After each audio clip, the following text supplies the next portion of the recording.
تائید کے لیے کہ جو اکثر علماء ہیں یعنی قرآن حدیث کی روشنی میں ان کا فتویٰ بھی یہی ہے.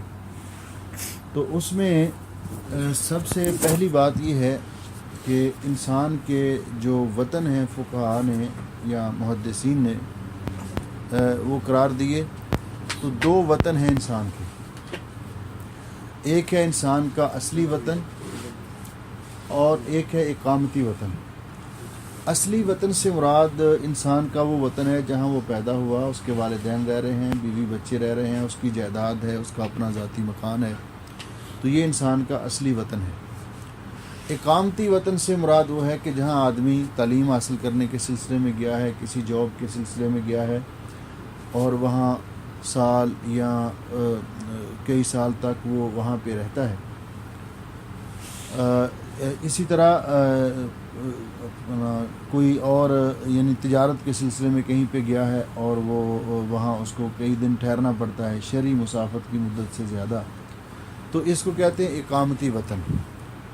تو اس کے بارے میں جو عام طور پر علماء کی یہ رائے ہے کہ جو انسان کا اصلی وطن ہے اور اقامتی وطن ہے دونوں کا حکم ایک ہے. دونوں کا حکم ایک ہے. مثال کے طور پہ آپ دیکھیے کہ آپ یہاں کویت میں آپ بیوی بچوں سمیت رہ رہے ہیں, لیکن آپ کا پاکستان میں جہاں گھر ہے وہاں آپ کا جائیداد بھی ہے, پراپرٹی بھی ہے, آپ کا گھر بھی ہے, آپ کے بیوی بچے بھی وہاں رہ رہے ہیں اس طرح. تو وہاں آپ جاتے ہیں مثال کے طور پر 2 دن کے لیے, 3 دن کے لیے, 4 دن کے لیے والدین کو ملنے کے لیے, اور پھر آپ نے واپس آنا ہوتا ہے. آپ کے بیوی بچے یہاں ہیں, سارا کاروبار آپ کا سیٹ اپ یہاں پہ ہے, لیکن وہاں بھی آپ کی جائیداد جو ہے آپ کے والدین کا گھر ہے. تو کیا وہاں جو 2-4 دن آپ رہیں گے تو نماز قصر کریں گے یا پوری پڑھیں گے؟ ٹھیک ہے. تو جب اس ہم اصول کو سامنے رکھیں کہ انسان کا وہ وطن اصلی ہے تو جتنے دن سفر میں ہوگا وہ تو نماز قصر کرے گا, اس میں تو کوئی اختلاف نہیں. لیکن جتنے دن اس جگہ پہ رہے گا جہاں اس کی اپنی جائیداد ہے, پراپرٹی ہے, وہاں وہ نماز پوری پڑھے گا. ایک دن رہے, 2 دن رہے, 4 دن رہے. سوال یہ ہے کہ نماز قصر کتنے میل کے ارادہ سفر پر جائز ہے؟ کیا سفر کی کوئی حد مقرر ہے کہ کم از کم اتنے میل کا سفر ہو تو نماز قصر ادا ہوتی ہے؟ نیز کتنے روز تک قیام سفر میں نماز قصر کرنا جائز ہے؟ کیا دوران سفر نماز قصر کی بجائے پوری پڑھی جا سکتی ہے؟ ایسا کرنا بدعت تو نہیں؟ میں کچھ عرصہ سے بسلسلہ ملازمت لاہور میں مقیم ہوں. میرا ذاتی مکان میاں والی شہر میں موجود ہے اور ذاتی زرعی زمین بھی کسی اور جگہ ہے. اس کی نگرانی کے لیے جانا پڑتا ہے. کیا ان تمام مقامات پر مجھے قصر پڑھنا ہوگی یا پوری نماز ادا کرنا پڑے گی؟ براہ کرم تمام سوالات کا تفصیل سے جواب دیں. اب یہ جتنے سوال ہیں ان کے اندر آپ دیکھیے کہ کتنے سوال آئے ہیں کہ نماز قصر کتنے میل کے ارادہ سفر پر جائز ہے. ہم نے جو احادیث یہ شروع کی تھیں, آپ اپنی نکالیں بک ساتھ, اس کو لے کے چلتے ہیں. ہاں جی 344 پہلے نمبر پر. تو اس میں ایک سوال آیا ہے کہ کیا سفر کے اندر پوری نماز پڑھنا افضل ہے یا قصر نماز پڑھنا افضل ہے؟ پوری نماز پڑھنا افضل ہے یا قصر نماز پڑھنا افضل ہے؟ تو اس بات پر یہ جو حدیث جو ہم نے پہلے پڑھی ہے کہ اللہ رب العزت کو یہ بات پسند ہے کہ اللہ تعالیٰ کی رخصت کو بھی قبول کیا جائے جس طرح کہ اللہ تعالیٰ عزائم پر عمل کرنے کو پسند کرتے ہیں. تو اس کے پیش نظر علماء نے لکھا ہے کہ جب اللہ تعالیٰ نے رخصت دی ہے سفر میں تو سفر کے اندر قصر کرنا افضل ہے. سفر کے اندر نماز قصر کرنا افضل ہے. کوئی آدمی اب کہے جی نہیں سفر میں کوئی مشقت نہیں ہوتی, جی میں تو پوری پڑھوں گا, تو اس کے بارے میں محدثین نے کہا ہے کہ وہ رسول اکرم صلی اللہ علیہ وسلم کی سنت کی مخالفت کر رہا ہے. نبی پاک صلی اللہ علیہ وسلم کی شریعت قیامت تک کے لیے ہے, اور سفر میں مشقت ہوتی ہے, خواہ ہوائی جہاز کا سفر ہو, خواہ کتنی بھی آرام دہ گاڑی میں آپ سفر کریں, سفر ہی ہوتا ہے. نبی علیہ السلام نے فرمایا کہ السفر قطعۃ من العذاب, سفر تکلیفوں کا ایک حصہ ہے, اور یہ دورانیہ سفر کا جو ہے یہ ایک عذاب میں تکلیف ہے, یہ ایک تکلیف کا دورانیہ ہے اور تکلیف کی مدت ہے. تو اس لیے پہلی بات تو کہ سفر کے اندر نماز قصر کرنا افضل ہے. اپنی طرف سے اجتہاد کر کے کہ نہیں جی میں تو پوری پڑھوں, میں کون سا تھک گیا ہوں, جو رخصت اللہ نے دی ہے اس پر عمل کرنا یہ افضل ہے۔ دوسری بات یہ ہے کہ سفر کے دوران، ہم یہ پہلے بات پڑھ چکے ہیں لیکن آج پھر ان کو دہراتے ہیں کہ سفر کے دوران مسافر اکیلا نماز پڑھے گا تو وہ قصر کرے گا، جماعت کروائے گا تو وہ قصر کرے گا، لیکن اگر مقیم امام کے پیچھے وہ نماز پڑھے گا تو پوری پڑھے گا، مقیم امام کے پیچھے وہ نماز پڑھے گا تو پوری پڑھے گا۔ لیکن ایک سوال ہے جس میں یہ اشکال پیدا ہوتا ہے کہ آدمی مسافر ہے، مقیم امام پہلی 2 رکعتیں پڑھ کے تشہد میں بیٹھا ہوا ہے، جب یہ نماز میں شامل ہوتا ہے تو یہ تیسری رکعت میں شامل ہوتا ہے سٹارٹ میں، تو اب یہ تو مسافر ہے، اس نے تو قصر کرنی ہے، تو کیا اب یہ 2 رکعتیں پڑھ کے سلام پھیر دے گا کیونکہ اس کو اتنی نماز تو مل گئی جتنی مسافر کی نماز ہے، یا اس کو پورا کرے گا؟ بعض علماء جو عقل کو زیادہ استعمال کرتے ہیں اور اس کو ترجیح دیتے ہیں تو وہ کہتے ہیں کہ نہیں، یہ 2 رکعتیں پڑھ کے سلام پھیر دے گا، اس کی نماز ہو جائے گی، لیکن یہ بات شریعت کے اور نصوص کے خلاف ہے، حدیث کے خلاف ہے۔ حضرت ابن عباس رضی اللہ تعالیٰ عنہ سے کسی نے پوچھا کہ اگر کوئی شخص مقیم امام کے پیچھے آخری رکعت میں شامل ہوتا ہے، 4 رکعت کی نماز ہے، آخری رکعت میں شامل ہوتا ہے یعنی چوتھی رکعت میں، تو کیا وہ 1 رکعت اور ساتھ پڑھے گا یا پوری پڑھے گا؟ تو انہوں نے کہا کہ پوری نماز پڑھے گا۔ کیوں پوری پڑھے گا؟ جب ان سے پوچھا گیا کہ وہ پوری کیوں پڑھے گا تو انہوں نے فرمایا کہ یہ سنت النبی صلی اللہ علیہ وسلم، یہی نبی پاک صلی اللہ علیہ وسلم کی سنت ہے۔ حضرت عبداللہ ابن عمر رضی اللہ تعالیٰ عنہ کا اثر بھی یہی ہے۔ ان سے کسی نے پوچھا کہ اگر کوئی مسافر مقیم کے پیچھے نماز پڑھتا ہے اور وہ آخری رکعت میں شامل ہوتا ہے تو انہوں نے کہا کہ وہ پوری نماز پڑھے گا کیونکہ وہ مقیم کی ابتدا میں ہے، امام کی ابتدا میں ہے۔ تو اگر کوئی مسافر مقیم امام کی ابتدا میں نماز پڑھتا ہے تو اس کو پوری نماز پڑھنا ہوگی، اس کو پوری نماز پڑھنا الگ پڑے گا۔ اس کے ساتھ ایک مسئلہ اور ہے، وہ مسئلہ یہ ہے کہ آپ سفر میں ہیں، سفر سے آ رہے ہیں اور سفر میں زور کا ٹائم ہوا، آپ نے کہا کہ نماز نہیں پڑھی کہ چلو میں عصر کے ساتھ پڑھ لوں گا، یا آپ کو موقع نہیں ملا یا گاڑی وہاں نہیں رکی، حتیٰ کہ عصر کا ٹائم ہو گیا یا زور کا ٹائم آپ وہاں ہو گیا نماز کا، تو آپ عصر کے وقت گھر پہنچ گئے، زور کی نماز آپ پڑھ نہیں سکے سفر میں، تو اب گھر پہنچ کر وہ نماز آپ سفر کی نماز پڑھیں گے یا پوری پڑھیں گے؟ تو اس میں جو علماء کا زیادہ تر خیال ہے کہ آپ پوری نماز پڑھیں گے، کیونکہ اب آپ مسافر نہیں رہے۔ قرآن پاک نے جو رخصت دی ہے نماز قصر کرنے کی، وہ دی ہے سفر کی حالت میں۔ اب آپ کی سفر کی حالت، نماز آپ کی قضا ہو چکی ہے لیکن آپ کی سفر کی حالت ختم ہو چکی ہے، اس لیے سفر کی حالت میں قضا شدہ نمازیں حضر کے اندر وہ پوری پڑھی جائیں گی، کیونکہ اب آپ مسافر نہیں رہے۔ اگر آپ راستے میں پڑھتے ہیں، مثلا زور کا ٹائم گزر گیا، عصر کا ٹائم گزر گیا، لیکن گھر پہنچنے سے پہلے کسی جگہ پہ اسٹاپ آپ کو ملا نماز پڑھنے کا موقع، تو پھر آپ وہاں قصر کریں گے، لیکن اگر آپ گھر پہنچ جائیں گے تو پھر آپ کو وہ نمازیں پوری پڑھنی پڑیں گی، کیونکہ اب آپ گھر آ گئے ہیں، وہ نمازیں قضا ہیں لیکن آپ اب مسافر نہیں رہے۔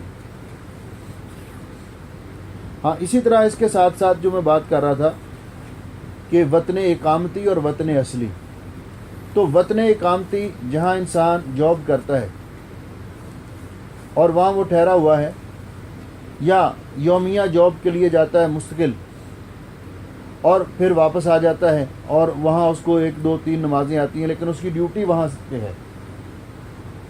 دوسرا کہ وہ علم حاصل کرنے کے لیے کسی دوسرے ملک میں گیا ہوا ہے،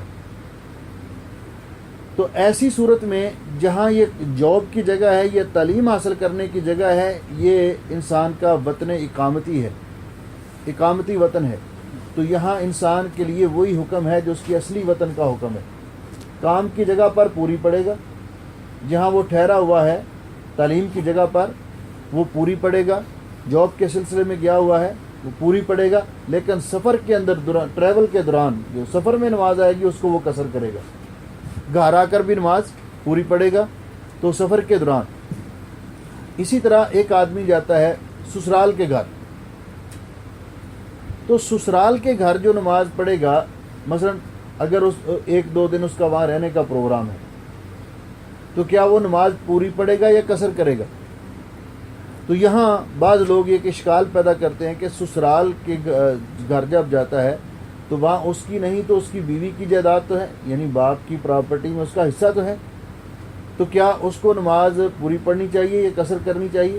تو ایسی صورت میں سسرال کے گھر جو جاتا ہے وہ جو اس کی پراپرٹی اس کی نہیں ہے، اس کی بیوی کی ہے، تو اس کی بیوی کو اس گھر میں جا کر، اپنے والدین کے گھر میں جا کر جہاں اس کی پراپرٹی وغیرہ موجود ہے پوری پڑھنی ہوگی، لیکن اس کے شوہر کو قصر کرنا ہوگا، اس کا وہ اصلی وطن نہیں ہے۔ رسول اکرم صلی اللہ علیہ وسلم نے سیدہ میمونہ رضی اللہ تعالیٰ عنہ کے ساتھ جب شادی کی تو اس مقام پر آپ جو ٹھہرے، آپ نے نماز قصر کی تھی، آپ نے نماز قصر کی تھی، لیکن یہ قصر کی مدت کتنی ہے؟ قصر کی مدت کتنی؟ تو مدت ایک تو ہے کہ مسافت کتنی ہے، اور ایک کتنے دن آدمی قصر کر سکے گا۔ اس میں حضرت ابن عباس رضی اللہ تعالیٰ عنہ کی ایک روایت ہے جس میں انہوں نے 19 دن کی مسافت قرار دیا ہے، یعنی اقامت کی مسافت، لیکن یہ روایت موقوف ہے۔ اس کے مقابلے میں جو رسول اکرم صلی اللہ علیہ وسلم کا عمل ہے اس کو زیادہ تر علماء نے ترجیح دی ہے۔ یہ میرے پاس 3 فتوے کی کتابیں موجود ہیں، حافظ عبدالستار حماد صاحب کا، سعودی عرب کی جو فتویٰ مستقل فتویٰ کمیٹی ہے شیخ ابن باز کا، اور حافظ عبدالمنان نور پوری صاحب کا۔ ان تینوں کے اندر دلیل سب کے پاس ایک حدیث ہے، دلیل صاحب کے پاس ایک ہی حدیث ہے۔ ان تینوں کے اندر جو مدت بیان کی گئی ہے اقامت کی، کہ آدمی کسی جگہ پہ جاتا ہے اور وہاں شروع سے ہی اس کا 4 دن رہنے کا ارادہ ہے، یعنی حافظ عبدالمنان صاحب نے اور شیخ ابن باز رحمہ اللہ اور دیگر نے 4 دن کہا ہے، اور حافظ عبدالستار حماد صاحب نے 3 دن کہا ہے، لیکن 4 دن کا قول زیادہ ہے، یہی امام احمد بن حنبل کا مسلک ہے۔ اگر آدمی کسی جگہ پہ گیا اور وہاں جا کر شروع سے اس کا 4 دن رہنے کا پروگرام ہے، شروع 4 دن یا 4 دن سے کم، 4 دن رہنے کا پروگرام ہے، یہ 4 دن سے کم تو وہ قصر کرے گا۔ اگر اس کا کسی جگہ پر شروع سے ارادہ ہے کہ میں 4 دن سے زیادہ رہوں گا تو وہ نماز پوری پڑے گا، شروع سے ہی پوری پڑے گا۔ یہ بات ذہن میں رکھیں کہ اگر شروع سے کسی جگہ پر ارادہ، مثلا کسی ملک میں جا رہے ہیں، آپ کا شروع سے ارادہ کہ میں وہاں 2 ہفتے رہوں گا، تو آپ کو نماز پوری پڑھنی ہوگی۔ اگر آپ کا ارادہ ہے کہ میں وہاں 2 یا 3 دن رہوں گا یا 4 دن رہوں گا، تو آپ نماز قصر کریں گے۔ اس کے بعد آپ کا 5ویں دن بھی کام نہیں ہوتا، 6ٹھے دن بھی کام نہیں ہوتا، اور متردد رہتے ہیں کہ کب جاؤں گا، کب کام ہوگا، تو اس طرح سال بھی ٹھہرے رہے تو قصر کریں گے۔ متردد آدمی جتنا عرصہ بھی ٹھہرا رہے وہ نماز قصر کرے گا، کہ اس کو پتہ نہیں کہ کب جانا ہے۔ تو جس کو پتہ ہے کہ میں نے شروع سے، اور اس کی دلیل کیا ہے؟ اس کی دلیل سب کے پاس، 19 دن والوں کے پاس بھی، 4 دن والوں کے پاس بھی، 3 دن والوں کے پاس بھی ایک ہی حدیث ہے، اور وہ حدیث ہے رسول اکرم صلی اللہ علیہ وسلم کی حجۃ الوداع والی حدیث۔ اس حدیث کے اندر بڑی تفصیل کے ساتھ یہ بات موجود ہے کہ رسول اکرم صلی اللہ علیہ وسلم حج کے موقع پر جب مکہ مکرمہ گئے تو آپ 4 ذی الحج کو مکہ میں پہنچے تھے، 4 ذی الحج کو مکہ میں پہنچے تھے، اور آپ کو پتہ تھا کہ ہم نے 8 ذی الحج کو احرام باندھ کے پھر آگے مینا کی طرف روانہ ہو جانا ہے۔ تو ایک جگہ پہ رسول اکرم صلی اللہ علیہ وسلم 4 دن ٹھہرے اور 4 دن آپ قصر کرتے رہے، آپ نے اس دوران کوئی نماز پوری نہیں پڑھی، قصر کرتے رہے۔ تو مکہ میں 4 دن ٹھہرے، جن کی 3 دن والی حدیث دلیل ہے، تو ان کی دلیل یہ ہے کہ رسول اکرم صلی اللہ علیہ وسلم فتح مکہ کے موقع پر یا جہاں بھی آپ کسی علاقے کو فتح کرتے تو آپ 3 دن تک ٹھہرتے اور نماز قصر کرتے۔ تو اس لیے 3 دن کی جو مدت ہے یہ قصر کی مدت شمار ہوگی۔ اس سے زیادہ علماء نے 3 دن کا لیا ہے، لیکن 4 دن والا جو ہے اس کے اندر 3 دن والا بھی آتا ہے اور 4 دن والے پہ بھی عمل ہو جاتا ہے۔ تو یہ حجۃ الوداع کا موقع ہے۔ اس کے بعد نبی علیہ السلام نے منا میں بھی قصر کی، میدان عرفات میں بھی قصر کی، مزدلفہ میں بھی قصر کی، اور ایام تشریق میں بھی آپ قصر کرتے رہے، حتیٰ کہ مدینہ واپس پہنچنے تک حدیث میں آتا ہے کہ آپ قصر کرتے رہے۔ تو جس کا معنی یہ ہے کہ اگر شروع سے کسی کا کسی مقام پر 4 دن رہنے کا پروگرام ہو یا اس سے کم، تو وہ شروع سے ہی نماز قصر کرے گا۔ لیکن اگر اس سے شروع سے ہی اس سے زیادہ دن رہنے کا ارادہ ہو تو وہ نماز پوری پڑے گا۔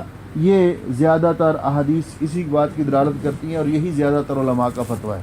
فاصلے کا کیا فاصلے کا بتاتے ہیں ابھی, اس کی طرف آ رہے ہیں. وہ حدیث ہمارے سامنے, اس حدیث کو ہم نے آج پڑھنا ہے. تو اب دیکھیے یہ حدیث آپ پڑھیں تو اس کی وضاحت ہوتی ہے جو سوال ڈاکٹر صاحب کا ہے. ہاں جی, کوئی ساتھی پڑھے حدیث. وعن انس رضی اللہ تعالی عنہ قال كان رسول الله صلی اللہ علیہ وسلم اذا خرج مسیرة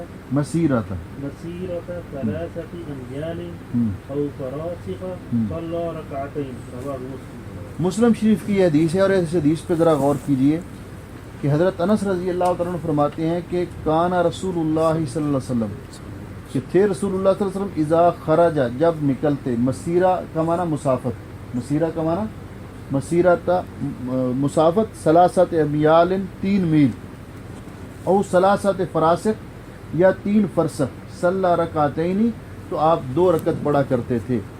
تو یہ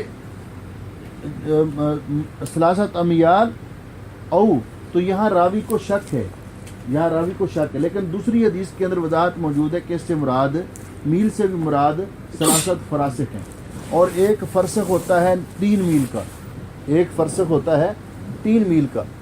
تو گویا کہ رسول اکرم صلی اللہ علیہ وسلم جب آبادی سے نکل جاتے, اپنے شہر کی آبادی سے نکل جاتے, اور 9 میل کی مسافت پر جا کر, 9 میل جو تقریباً 14-15 کلومیٹر بنتا ہے کی مسافت پر آپ قصر کرتے تھے. یہ اس وقت جب لمبے سفر کا ارادہ ہوتا تھا, جب لمبے سفر کا ارادہ ہوتا تھا تو آپ قصر کیا کرتے تھے. جیسا کہ رسول اکرم صلی اللہ علیہ وسلم مدینہ طیبہ میں ہمیشہ پوری نماز پڑھتے تھے, ظہر کی نماز 4 رکعت پڑھتے تھے, لیکن جب آپ حجۃ الوداع کے موقع پر آپ نے مدینہ سے سفر شروع کیا تو آپ نے ذوالحلیفہ پر آ کر, یعنی مدینہ میں ظہر آپ نے 4 رکعت پڑھائی, صحابہ کرام نے بھی 4 رکعت پڑھی, لیکن وہاں سے حج کے سفر کے لیے نکل آئے, اور ذوالحلیفہ جو مدینہ کا میقات ہے ابیار علی, وہاں آ کر رسول اکرم صلی اللہ علیہ وسلم نے عصر کی نماز 2 رکعت پڑھائی, قصر کی. یہ مسافت جو بنتی ہے کل, یہ تقریباً 7-8 کلومیٹر بنتی ہے, زیادہ نہیں ہے. لیکن چونکہ آپ اپنے شہر کی حدود سے نکل آئے تھے, اس لیے اب آپ لمبے سفر کا ارادہ تھا, تو اب میں نے 2 باتیں کی, ایک شہر کی حدود سے نکلنا, ایک لمبے سفر کا ارادہ ہونا. تو جب ہم اس کلیے پر فٹ کرتے ہیں اس حدیث پر, تو کویت کے اندر مثال کے طور پر ایک آدمی یہاں سے سٹی کتنے میل ہوگا تقریباً 10 کلومیٹر, 10-12 کلو, چلو سٹی کو چھوڑیں, جہرہ, جہرہ فہیل. تو یہ جو ہے نا, جب انسان جہرہ یا فہیل کے لیے یہاں سے جاتا ہے تو لمبے سفر کے ارادے سے نہیں جاتا, یہ لمبا سفر نہیں ہے. اس لیے کوئی بندہ یہاں سے جہرہ جائے, یہاں سے فہیل جائے, یا کام کے سلسلے میں کسی اور سالمیہ چلا جائے, تو ایسی صورت میں وہ قصر نہیں کرے گا. وہ قصر نہ تو وہ اپنے شہر کی حدود سے باہر نکلا ہے, اور نہ ہی اس کا لمبے سفر کا ارادہ ہے, بلکہ کام کے لیے گیا ہے, کسی ضرورت کے لیے, سودا طلب خریدنے کے لیے, اور واپس آ جائے گا, تو یہاں قصر نہیں کرے گا. ہاں اگر اس کا ارادہ ہے مثال کے طور پر کہ لمبے سفر کا وہ عمرے کے لیے جانا چاہتا ہے, تو پھر اپنے شہر یا حدود سے نکل کر مثلا جہرے سے آگے تجاوز کرتا ہے, نماز کا ٹائم ہو جاتا ہے, بارڈر پہ جا کر نماز کا ٹائم ہوتا ہے, تو وہ قصر کرے گا, وہ نماز قصر کرے گا.